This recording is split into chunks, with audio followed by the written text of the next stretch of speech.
ମାର ସେଇ ପଖାଳ କଂସା। ଗାଁର ଏକ ଛୋଟ କୁଡ଼ିଆରେ ରହୁଥିଲେ ଶାନ୍ତି ମାଉସୀ ଏବଂ ତାଙ୍କ ପୁଅ ଆକାଶ।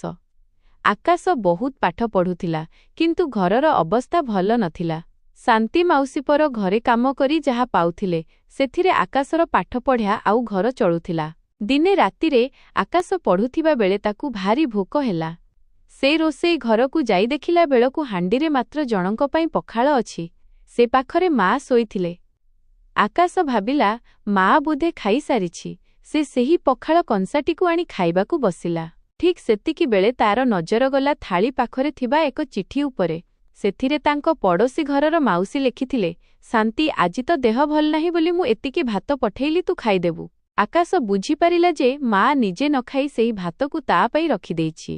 ସେ ଦେଖିଲା ମା ଶୋଇଛନ୍ତି ସତ, କିନ୍ତୁ ଭୋକରେ ତାଙ୍କ ପେଟଟା ଯେମିତି ପିଠିରେ ଲାଗିଯାଇଛି। ଆକାଶର ଆଖିରୁ ଲୁହ ଝରି ପଡ଼ିଲା।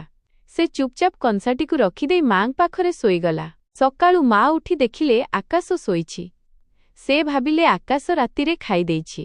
ସେ ଖୁସିରେ ତା ମୁଣ୍ଡରେ ହାତ ବୁଲେଇ ଦେଲେ। ସେହି ମୁହୂର୍ତ୍ତରେ ଆକାଶ ଆଖି ଖୋଲି ମାକୁ କୁଣ୍ଢେଇ ଧରି କହିଲା, ମା, ତୁ କାହିଁକି ଏତେ ତ୍ୟାଗ କରୁ? ମା ହସିଦେଇ କହିଲେ, ପୁଅରେ, ମାର ପେଟ ତ ତା ପିଲା ଖାଇଦେଲେ ପୂରିଯାଏ।